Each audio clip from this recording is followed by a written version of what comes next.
Hey everyone, welcome back to my part 3 video of tool gown, organza gown और mermaid gown.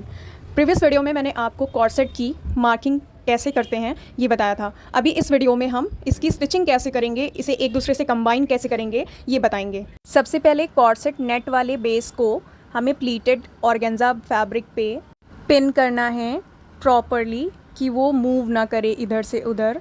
इसके बाद हमें अपने नेक की विड्थ को मार्क करना है। हमने नेक विड्थ 2.5 इंच ली थी 2 फोल्ड में। इट मीन्स कि हमें 5 इंच की ब्रॉडनेस रखनी है नेक में, तो हमें पहले उसे प्रॉपरली मार्क कर लेना है। क्योंकि मार्किंग हमें नेट फैब्रिक पे करनी है और नेट फैब्रिक पे मार्किंग बहुत ज़्यादा विजिबल नहीं होती है, इसीलिए हमें उसे प्रॉपरली मार्क करना है, जिसमें जब हम उसे स्टिच करने बैठें तो उसकी जो मार्किंग है वो इरेज ना हो जाए। इसकी दोनों ही फैब्रिक बहुत ज़्यादा मूव करते हैं, इसीलिए आपको इसे बहुत ही केयरफुली स्टिच करना पड़ेगा। बहुत टाइम लगेगा इसमें, बट पेशेंस के साथ इसे अगर हम बनाएंगे तो इसका रिजल्ट भी बहुत अच्छा आएगा। तो मैंने arm hole, neck line and back neck line पे स्टिचिंग ऑलरेडी लगा दी है। अभी इसे कट कर लेना है 1 इंच के मार्जिन के साथ। मैंने इसे स्टिच करते समय एक बहुत ही ब्लेंडर मिस्टेक करी है, जो कि आप लोग बिल्कुल भी मत करिएगा। मुझे इसके बैक नेक में स्टिचिंग लूप्स अटैच करने के बाद लगानी चाहिए थी और उसे कट तभी करना चाहिए था, बट इसे स्टिच करते समय मेरा ध्यान इस ओर बिल्कुल भी नहीं गया, जिसकी वजह से मुझे इसमें और भी ज़्यादा टाइम लगा। क्योंकि जब मैंने इसे पूरा स्टिच करके रेडी कर लिया, देन मुझे इसे फिर से खोलना पड़ा और खोलने के बाद मैंने इसमें लूप्स अटैच करे। उसके बाद मैंने इसे दोबारा से फिर से स्टिच करा, तो ये मेरे लिए बहुत ही ज़्यादा हेक्टिक हो गया, क्योंकि ये डबल वर्क हो गया। जब तक मुझे रियलाइज़ हुआ कि मैंने बहुत ही ब्लेंडर मिस्टेक करी है, तब तक ऑलरेडी बहुत टाइम हो चुका था। कटिंग, स्टिचिंग सब कुछ हो चुकी थी। फ़िलहाल जो भी हुआ अच्छे के लिए हुआ, सीखने को मिला। नेक्स्ट टाइम से ये चीज़ें हमेशा याद रहेंगी, ये मिस्टेक दोबारा रिपीट नहीं होगी। तो फिर मैंने नेक्स्ट स्टेप स्टार्ट किया, जो कि था लूप्स रेडी करने का। मैंने 22 स्ट्रिप्स कट करी और उसके बाद लूप्स को रेडी करा। और लूप्स रेडी करने के बाद मैंने इस कॉर्सेट की जो नेक लाइन थी, जो स्टिचिंग थी नेक लाइन वाली, उसे ओपन करा और ओपन करके मार्किंग करके 1 इंच के डिस्टेंस पे इन लूप्स को अटैच करा। सो एज़ यू कैन सी सारे लूप्स रेडी हो चुके हैं। अब इन्हें बैक नेक में अटैच करना है प्रॉपर मेज़रमेंट के साथ 1 इंच के गैप में। हमारी हर लूप का साइज़ कम से कम 1.5 इंच होना चाहिए, जिससे हमें अच्छा खासा मार्जिन मिल जाए अंदर दबाने के लिए। मैं आपको एक चीज़ के लिए और बताना चाहूँगी कि मैंने एक और मिस्टेक करी है, और वो ये है कि मैंने सारे लूप्स को 1 इंच के गैप पे लगाया है, जो कि कॉर्सेट में कभी भी नहीं लगाना चाहिए। कॉर्सेट में लूप्स के बीच में गैप होना ही नहीं चाहिए, क्योंकि अगर गैप होता है तो जब हम उसे टाइट करके टाई अप करते हैं तो बीच में वो जो फैब्रिक बचा हुआ होता है 1 इंच का, वो उठ जाता है, जिसकी वजह से नेक में फिनिशिंग नहीं आती है। तो आप लोग जब कॉर्सेट बनाइएगा तो उसमें जब आप लूप्स अटैच करिएगा तो मेक श्योर कि आपके लूप्स के बीच में 1/4 इंच का भी गैप नहीं होना चाहिए, तभी आपका बैक नेक खूबसूरत लगेगा। इवन मैंने इस कॉर्सेट में लूप्स के बीच का स्पेस 2 इंच का रखा है, इसलिए मेरा बैक नेक उतना खूबसूरत नहीं लग रहा था जितना कॉर्सेट बैक नेक्स लगते हैं। मेरा ये लूप वाला स्ट्रक्चर रेडी हो गया है। देन मैंने 7 इंच लंबा एंड 12 इंच चौड़ा ये पैच बनाया है, जिसे मैं वेस्ट से लेकर हिप तक कवर करने के लिए यूज़ करूँगी। तो इसे भी मैं लूप्स के साथ ही अटैच कर दूँगी। मैंने नीडल एंड थ्रेड की हेल्प से एंड पिन्स की हेल्प से पैच और लूप्स दोनों को अच्छे से प्लेस कर लिया है। अब मैं इसे लाइनिंग के साथ ही स्टिच करके फोल्ड कर दूँगी। 1/2 इंच का मार्जिन लेते हुए इसमें स्टिचिंग लगानी है। Here is my back part that is ready. As you can C finishing, इसकी फ़िनिशिंग बहुत अच्छी आई है। इसने टाइम बहुत लिया है, बट फिनिशिंग इसकी बहुत अच्छी आई है। ये दोनों पार्ट्स मेरे रेडी हो चुके हैं, और सिर्फ 2 डार्ट्स डालने की वजह से इस बैक पार्ट का जो कर्व है वो बहुत ही खूबसूरत लग रहा है। 22 स्ट्रिप्स कट करके अब मैं एक लंबी सी डोरी स्टिच करूँगी, जो कि मैंने कर ली है। उसके बाद अब इसे मैं अनफोल्ड करूँगी। मैंने इस डोरी को जितना लंबा हो सकता था उतना लंबा स्टिच करके बनाया है। इसमें बहुत ज़्यादा टाइम लगा था और बहुत ज़्यादा पेशेंस लगा था, क्योंकि डोरी को पलटना इजी नहीं होता है और जब डोरी बहुत ज़्यादा लंबी हो तो उससे पलटना और भी टफ़ हो जाता है। तो मैंने बहुत ज़्यादा पेशेंस के साथ इसे बनाया है। और क्योंकि हमारे जब लूप्स में हम डोरी को ज़िगज़ैग करके इंसर्ट करते हैं तो उसमें डोरी ज़्यादा से ज़्यादा यूज़ हो जाती है, इसलिए मैंने इस डोरी को जितना ज़्यादा लंबा बनाना चाहिए था उतना ही बनाया है। आपके बैक नेक की विड्थ कितनी है उसके अकॉर्डिंग ही आपको इस डोरी को बनाना है। अगर फिर भी डोरी ज़्यादा लंबी हो जाती है, नीचे से काफ़ी ज़्यादा छूट रही होती है, तो आप उसे बाद में कट कर सकते हो, बट आपको पहले एक्स्ट्रा में ही लेकर के चलना पड़ेगा। एंड लूप्स में डोरी डालने का भी काम बहुत बड़ा है, बहुत टाइम टेकिंग है, जो कि मैंने आपको इसमें स्पीड में दिखा दिया है, बट ये इतनी स्पीड में बिल्कुल भी नहीं रेडी हुआ है। You can see the result. अभी हमें फ्रंट पार्ट को लेना है और इसके आर्म होल और नेक लाइन को स्टिच करके पलट लेना है। मैंने इसमें स्टिचिंग लगा ली है और अभी मेरा जितना भी स्पेयर पार्ट है इस कॉर्सेट का, मैं उसे कट करके अलग कर दूंगी। देन मैं इसमें नॉचेस लगाऊंगी और नॉचेस लगाने के बाद मैं इसे टर्न कर दूंगी। मैं मेंशन करना भूल गई, मैंने जो 7 इंच लंबी और 3 इंच चौड़ी एक स्ट्रिप रेडी करी थी ऑर्गेन्जा फैब्रिक की, उसे मैंने इसी के साथ स्टिच कर दिया है। बट बैक पार्ट में मुझे इसे ऊपर से ही अटैच करना पड़ेगा, क्योंकि दोनों पार्ट्स में मैंने इसे एक साथ अटैच नहीं किया था, क्योंकि वो पॉसिबल नहीं था, मैं उसे पहले ही स्टिच कर चुकी थी। इसलिए अगर आप चाहो तो आप दोनों पार्ट्स को स्ट्रिप में एक साथ अटैच कर सकते हो, एक पार्ट इधर से और एक पार्ट उधर से। बट मुझे ये ऊपर से ही अटैच करनी पड़ी, क्योंकि मैंने पहले उसे अटैच नहीं किया था बैक पार्ट से। अभी दोनों पार्ट्स की लेंथ, विड्थ सब कुछ अच्छे से मेज़र करनी है और मेज़र करने के बाद इसे आपस में पिन के साथ कंबाइन करना है। एज़ यू कैन सी कितना स्ट्रगल फेस करना पड़ रहा है इस पार्ट को बनाने के लिए। मैं जितने बार इसे बनाने की कोशिश करती थी उतने बार ये इसकी प्लेट्स ओपन हो जाती थी, तो इसको बनाने में बहुत ज़्यादा ही टाइम लगा है।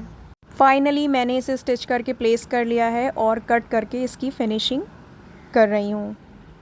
सो अगर आपको मेरी वीडियो थोड़ी भी यूज़फुल लग रही हो तो आप मेरे चैनल को सब्सक्राइब कर लो, और ऐसे ही और भी कंटेंट मैं आपके लिए लाती रहूँगी। सीविंग को जितना इजी कर सकते हैं, कटिंग को जितना इजी बता सकते हैं, मैं उसकी पूरी कोशिश करती रहूँगी और आप लोगों के लिए ऐसे ही वर्दी न्यू वीडियोज़ लाती रहूँगी। मैं भी हर दिन कुछ नया सीखने की कोशिश करती हूँ, हर बार एक न्यू तरह का ड्रेस बनाती हूँ कि मैं भी सीखती रहूँ और आप लोगों को भी उसके न्यू आइडियाज़ और टिप्स बताती रहूँ। वैसे मुझे खुद से बनाकर सीखने में बहुत ज़्यादा स्ट्रगल फेस करना पड़ता है, और जब मैं उस स्ट्रगल को फेस करती हूँ तो मुझे लगता है कि जब मैं आप लोगों को वो चीज़ कन्वे करूँ तो आप लोगों को वो स्ट्रगल फेस ना करना पड़े, जिससे आपका टाइम और मेहनत दोनों बचेगा। इसलिए मैं वीडियो को जितना ईजी हो सकता है उतने ईजी वे में बताने की कोशिश करती हूँ।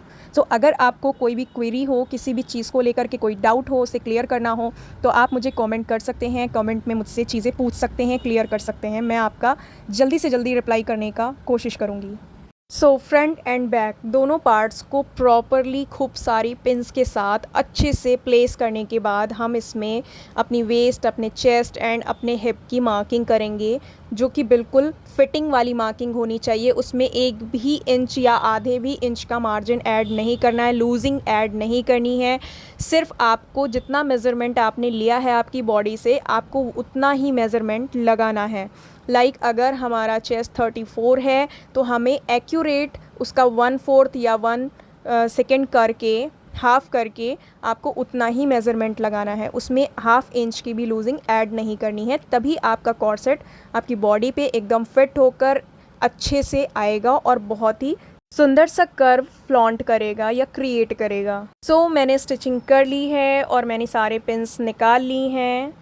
ध्यान रखिएगा, पिन्स बहुत सारी यूज़ होंगी, इसलिए सारी पिन्स प्रॉपरली निकाल लीजिएगा, क्योंकि इसे पहनते वक्त आपको प्रॉब्लम ना हो, पिन आपको लग ना जाए। यू कैन सी इसका कर्व कितना खूबसूरत लग रहा है, एकदम आवर ग्लास बॉडी शेप की तरह ये कॉर्सेट बन के रेडी हो गया है। बट अभी जो इसकी स्ट्रिप है वो फ्रंट वाले पार्ट से ऐड करनी बची हुई है, जो कि मैं अब करने जा रही हूँ। सो अभी आप इसका बैक लुक भी देख लो, कितना खूबसूरत लग रहा है, कितना hour glass body shape type लग रहा है, और इसकी अंदर की फिनिशिंग भी मैंने बहुत अच्छे से दी है। मैंने इसमें जिप भी अटैच करी है कि जैसे अगर आपको डोरी डालकर पहनाने वाला कोई सेकंड बंदा ना हो तो आप केवल जिप को ओपन करके उसे ऐसे ही डोरी लगी ही डाल करके यूज़ कर सकते हो। सो मैंने इसमें जिप कम्फर्ट के लिए लगाई है। हालाँकि कॉर्सेट्स में जिप नहीं होती है, क्योंकि वो कम्प्लीटली बैक से ओपन होता है, उसमें आपको हर बार डोरी को डालकर ही यूज़ करना होता है। It's done now. सो मैंने सेम तरीके से ही ये ब्लैक सैटिन वाला भी कॉर्सेट रेडी कर लिया है। इसका बैक पार्ट मैंने नेट वाला भी बैक पार्ट अलग से रेडी कर लिया है। इसकी भी मैंने अलग एक डोरी बनाई है बहुत ज़्यादा लंबी सी। और अभी मैं फ्रंट वाले पार्ट को रेडी करने जा रही हूँ। जैसा कि आप देख सकते हो, इसमें मैंने जो क्रेप फैब्रिक है उसमें सारे डार्ट्स अलग से डाले हैं और जो सैटिन फैब्रिक है उसमें भी सारे डार्ट्स मैंने अलग से डाले हैं। सो जो ये बैक पार्ट मेरा रेडी हुआ मैं आपको दिखा रही हूँ। इसी तरह से मुझे अपने फ्रंट पार्ट को भी रेडी करना है और इस सैटिन वाले पार्ट में ही मुझे पैड्स अटैच करने हैं। जो क्रेप वाला पार्ट है उसमें मैं पैड्स को अटैच करूँगी और ये जो बैक वाला पार्ट है ये इसके साथ में ही रख के मैं स्टिच करूँगी, क्योंकि जो इसके स्ट्रिप्स हैं वो अंदर से स्टिच करनी है। मैंने ऑर्गेन्जा वाले में उस चीज़ को मिस कर दिया था, तो मैंने इस चीज़ में उस गलती को रिपीट नहीं किया है। सो फर्स्ट ऑफ़ ऑल हमें अपना फ्रंट वाला पार्ट लेना है सैटिन वाला। उसमें हमें हाफ इंच के मार्जिन की मार्किंग लगानी है। देन इसी मार्किंग के अकॉर्डिंग हमें अपनी स्ट्रिप्स को पिन के साथ प्लेस कर देना है। उसके बाद जो हमारा क्रेप वाला फैब्रिक है, जो हमारा क्रेप वाला पार्ट है, उसे भी पिन करके अच्छे से प्लेस करना है। देन हमें आर्म होल से लेकर नेक लाइन से लेकर देन सेकंड वाले आर्म होल तक एक स्टिचिंग वाली लाइन स्टिच करनी है। मेक श्योर हमारे बैक वाले पार्ट का फ्रंट साइड और हमारे फ्रंट वाले पार्ट का सैटिन वाला साइड साथ में ही प्लेस होना चाहिए, क्योंकि जब हम इसे स्टिच करने के बाद ओपन करेंगे तो ये हमारी सीधी सीधी साइड हमें मिल जाएगी। So here you can take a look. मैंने स्टिचिंग कर ली है और मैंने नॉचेस लगा लिए हैं। Now it's time to turn the top. और टॉप को टर्न करने के बाद इसकी finishing, oh wow, it's looking nice. इसमें टाइम लग रहा है बट इसकी फिनिशिंग इतनी अच्छी आ रही है कि इसे देखकर बहुत खुशी हो रही है। अभी इसमें हमें पैड्स अटैच करने हैं और जो पैड्स हैं वो हमारे क्रेप वाले फैब्रिक पर हमें अटैच करने हैं। यूजुअली जैसे पैड्स ब्लाउज़ या क्रॉप टॉप्स में यूज़ होते हैं, लगते हैं, आपको उसी मेज़रमेंट के साथ इसे लगाना है। बट फिर भी अगर आप कंफ्यूज हो कि पैड्स की लेंथ कितनी होनी चाहिए और वो कितना अप होना चाहिए, कितना डाउन होना चाहिए टॉप पार्ट से, तो आप उसे खुद से वेयर करके देन उसके अकॉर्डिंग आप मार्किंग करके उसमें इंसर्ट कर सकते हो पैड्स को। सो सबसे पहले हमें दोनों कॉर्सेट पार्ट्स की फ्रंट वाली जो कॉर्सेट लाइन है उसको आपस में मिलाते हुए प्रॉपर तरीके से प्लेस कर लेना है, या फिर आप उसे पिन कर लो ताकि वो इधर उधर मूव ना करे। जब हम कप इंसर्ट करें तो वो उसी प्लेस पे रहे जहाँ उसे रहना चाहिए, क्योंकि अगर हमारा सेंटर मूव कर गया तो हमारे जो पैड्स हैं और उनकी जो फिटिंग है वो बहुत ही गड़बड़ हो जाएगी और आपको पूरा कॉर्सेट खोल करके उसे फिर से बनाना पड़ेगा। तो पिनअप करने के बाद हमें जो हमारी ये सेंटर लाइन है इसके दोनों साइड हाफ इंच या फिर 0.75 इंच का एक स्पेस लेना है और मार्किंग करनी है। और उसी मार्किंग के अकॉर्डिंग पैड को इंसर्ट करते हुए जो पैड का टॉप पार्ट है उसे हमारे प्रिंसेस डार्ट से अटैच करना है, पिन करना है। उसके बाद उसी डार्ट पे हमें नीडल एंड थ्रेड की हेल्प से इस पैड को अटैच कर लेना है, या फिर अगर आप चाहो तो आप मशीन से भी इसे अटैच कर सकते हो। बट मैंने इसे नीडल एंड थ्रेड की हेल्प से अटैच कर लिया है और ये बिल्कुल भी मूव नहीं करेगा। ये मेरा एक न्यू तरीका है अटैच करने का, आप इसे देख सकते हो। मैंने पूरे डार्ट पे ले जाते हुए नीडल एंड थ्रेड की हेल्प से इसको अटैच कर लिया है। ये बहुत ही ईजी ट्रिक है और बहुत ही स्टेबल ट्रिक है। इससे पैड कभी भी बाद में मूव नहीं करता। So you can use it. मैं मोस्टली अपने सभी ड्रेसेस में इसी ट्रिक को यूज़ करती हूँ और मुझे इसका जो रिज़ल्ट निकल कर आया वो बहुत ही यूज़फुल लगा, इसलिए मैंने आप लोगों के साथ भी शेयर किया है। तो आप लोग भी इसे यूज़ करके बताइएगा कि ये यूज़फुल है या नहीं। इसी सेम प्रोसेस को रिपीट करते हुए आपको सेकंड साइड भी पैड को अटैच करना है। उसके बाद फ्रंट के इन दोनों पार्ट्स को अच्छे से पिन करके प्लेस कर लेना है एंड फिटिंग लगाकर स्टिच कर लेना है। सो मैंने इसे वेयर करके चेक कर लिया है। अब मैं इसमें फ़िटिंग लगा लूँगी, जो कि मैंने लगा ली है।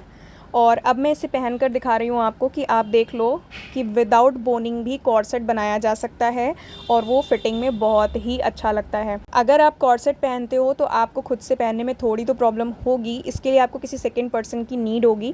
जैसे कि मैंने अपने कज़न को बुलाया था और उसने ही मुझे जब ये कॉर्सेट पहनाया तब मैं ये वीडियो बना पाई थी। हालाँकि ये कॉर्सेट काफ़ी पहले बन चुका था, बट क्योंकि मैं इसे खुद से पहन नहीं सकती थी इसलिए मैंने इसका फाइनल वीडियो बनाने के लिए वेट किया अपने कज़न का।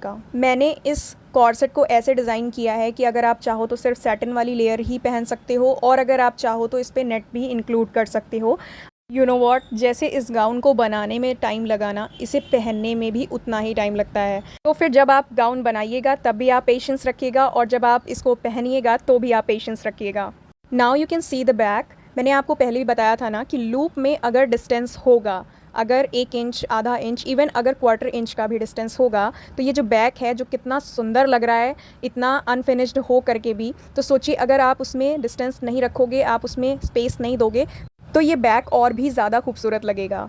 सो मैं आपको रेड वाला कॉर्ड सेट भी पहन कर दिखा रही हूँ। मैंने इसमें डोरी पहले से ही इंसर्ट कर रखी थी, और क्योंकि मैंने इसमें ज़िप लगाया था इस वजह से इसे पहनने में थोड़ा सा ईजी हो गया, थोड़ा कम टाइम में ये मैंने इसको पहन लिया। तो अगर आप चाहो तो इसमें ज़िप लगा सकते हो। And now you can see the fit of the cord set. पूरा are glass body shape create कर दिया है इसने। बट हाँ, मैं फिर से बोल रही हूँ, प्लीज़ लूप्स के बीच में स्पेस मत रखना, क्योंकि उसकी वजह से मुझे जैसा नेक चाहिए था वैसा नहीं आया, स्ट्रेट नेक नहीं आ पाया, और मेरे पास अब टाइम भी नहीं बचा था क्योंकि मुझे शूट करना ही करना था, इसलिए मैं इसमें और लूप्स इंसर्ट नहीं कर पाई। और अगर मैं करती भी तो मुझे ऊपर से ही इंसर्ट करना पड़ता, या तो फिर मुझे पूरा कॉर्ड सेट खोलना पड़ता, इसलिए मैंने नहीं किया ऐसा कुछ भी। तो आप जब भी बनाइएगा तो प्लीज़ लूप्स के बीच में स्पेस मत रखिएगा, वरना आपका नेक भी इसी तरह से दिखेगा, unfinished. So whatever it is, जो आउटकम है वो बहुत अच्छा है। ये proper cord set hour glass body shape create कर रहा है जो कि मुझे चाहिए था, और विदाउट बोनिंग कर रहा है। सो आप इसे विदाउट बोन ट्राई कर सकते हो।